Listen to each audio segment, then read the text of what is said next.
So in some contrast to multiple sclerosis, ALS is a much more complicated disease. So we're not going to be able to talk about all of the complexities. We'll pick and choose some spots, I think, and we'll go from there. The textbook covers this a little bit, um, but I've pulled some figures in to try to get at a little bit more of a deeper explanation. So the first thing, ALS, right? That stands for amyotrophic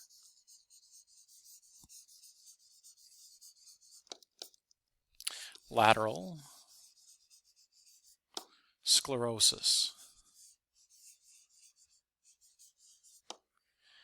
So let's break this down, right? The prefix A, right? Like asexual or atheist, right? A means without, asexual, without sex, atheist, without God. So without, myo, right? Like myofibrils or myosin, right? Myo refers to muscle, the myocardial wall of the heart. When I spelled this wrong, there's an H in here. This is supposed to be trophic, right? And as I mentioned before, trophic was nutrition, right? To nourish.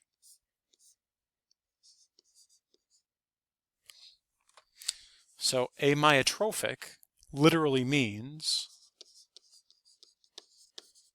without muscle nourishment.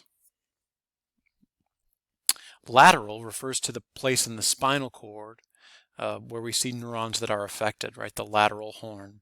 So if you know anything a little bit even about spinal cord anatomy, right? If we were to draw a cross section, it kind of looks like a butterfly. And there's sort of two layers. This is not a good, not a particularly great drawer.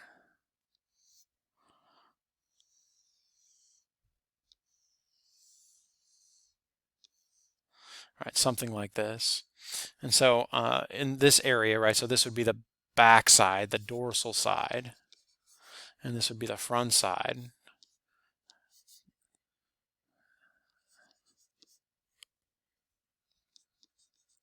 The belly side, right? And laterally, in these areas here, right, what we see are, this is the spot where the neurons that degenerate are most often observed.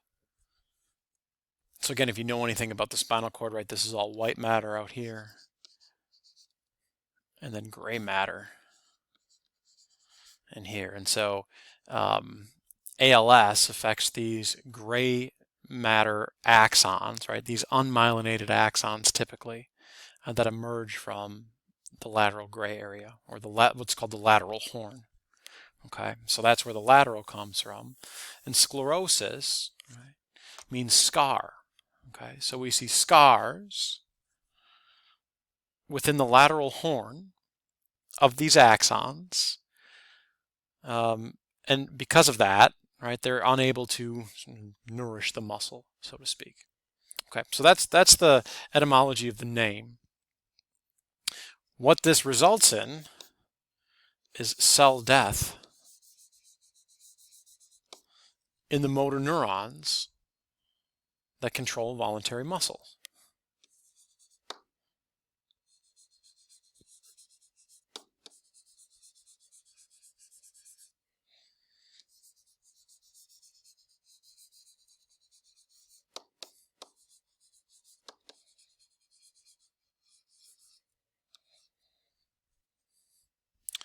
And so this could be upper motor neurons, that is, ones that exist at the level of the motor cortex in the brain, or lower motor neurons, like we said before, ones that exist in the spinal cord or in the brainstem. Okay. Causes of this, right? We'll talk a little bit about that. Most cases are sporadic. About 90% of cases are sporadic.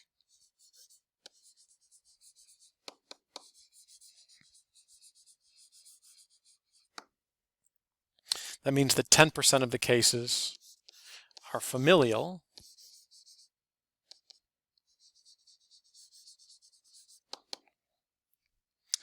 So that's the good news, right? We can identify potentially genes that are involved in familial ALS and try to correlate them and see if those genes are also active or inactive in sporadic ALS. The problem is that over 20 genes are involved in familial ALS. 20 different genes at least. So we'll talk about some of them, but certainly not all of them. Perhaps one of the best known is SOD1. So we'll talk about SOD1, but we'll talk about others as well. The hallmark of when you look at someone whose cells have been afflicted with this disease are inclusion bodies, right? And we've seen inclusion bodies before. So we can write that here, that cells that die have visible under the microscope inclusion bodies. Most commonly, I think like 97% of the time, those inclusion bodies are made of a protein called TDP43.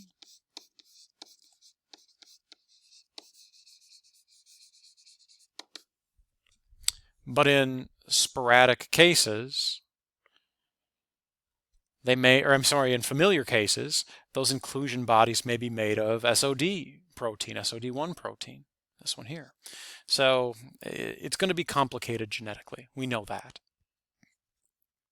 With respect to rate of incidence, this is interesting, I think, to me, if you have to think about this.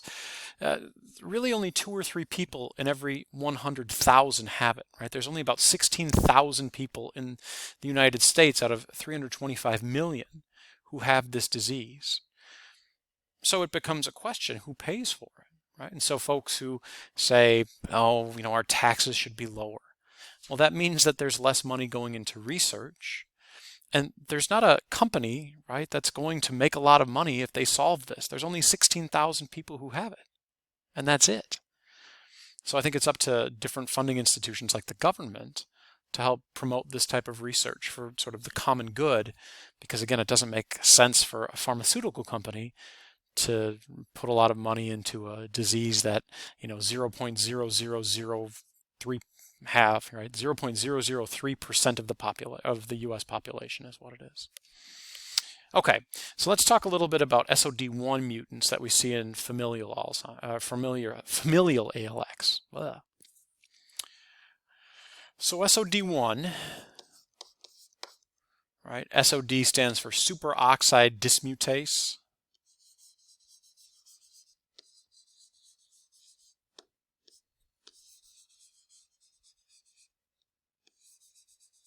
Superoxide dismutase. What it does is it's an enzyme, right, ACE. It's an enzyme that destroys free radicals in the body.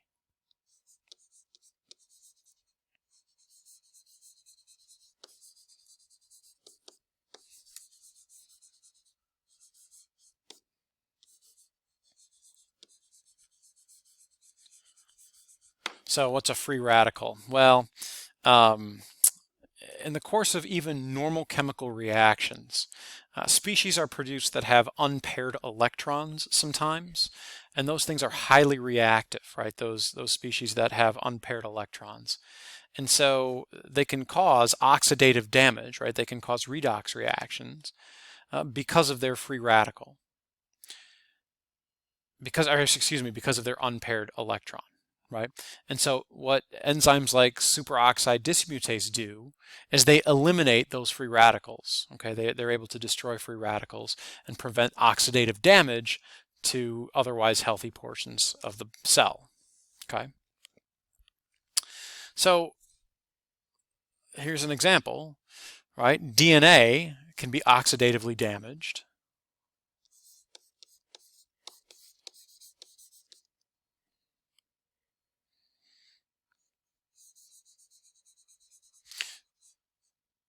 DNA damaged by oxidation.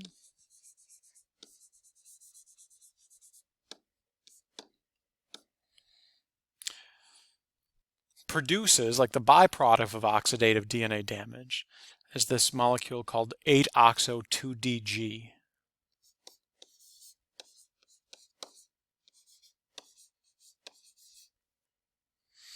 All right, so just think of this as a byproduct of DNA oxidative damage.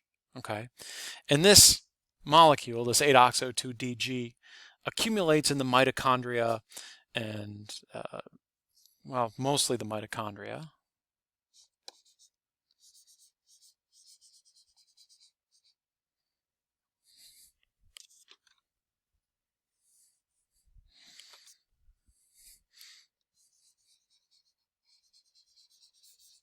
So accumulates in the mito.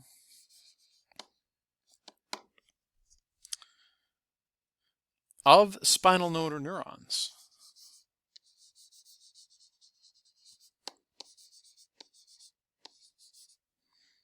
Of ALS patients.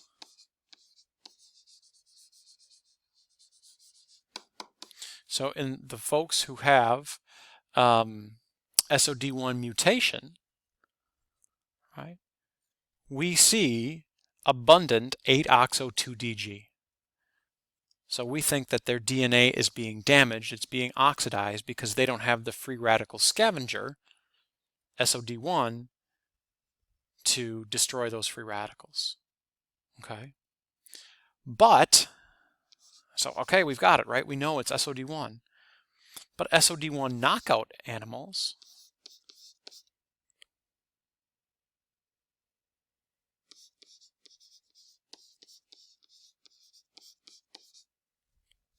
they don't develop ALS. So we can take the SOD1 gene, eliminate it, right? That's called a knockout. And the mice that have these knockouts performed did not get ALS. Well, you're thinking, well, maybe a mouse doesn't get ALS anyway. Well, we can transgenically give them SOD1 mutant DNA, and when they have the SOD1 mutant DNA, they do develop something that looks a lot like ALS.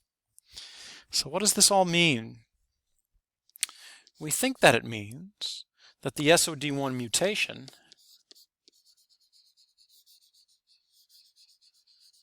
is likely to be what we call a gain of function mutation.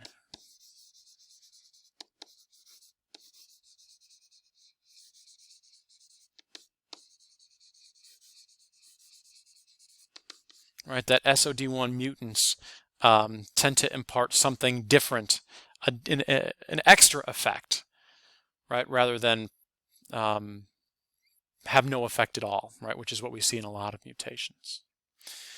By the way, this SOD1 mutation can occur at a bunch of different places in the protein, right? So it could be, I wrote a couple of these down, they're not important, but the fourth amino acid, alanine to valine, that's one mutation that we see in SOD1 patients.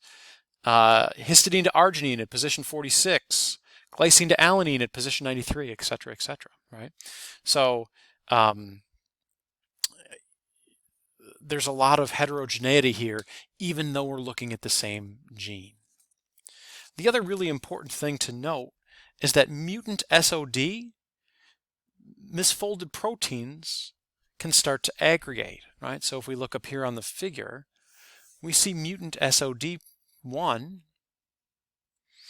and look what happens, right? So they start to stick together, and then they start to really stick together, right?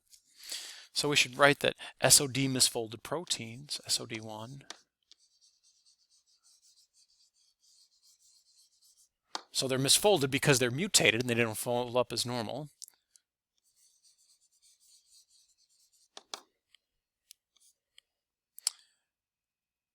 Not only can they aggregate together, but they can also induce misfolding and aggregation of wild-type SOD1 protein. So can aggregate, right? That means that they can come together, but also induce aggregation in wild-type SOD1.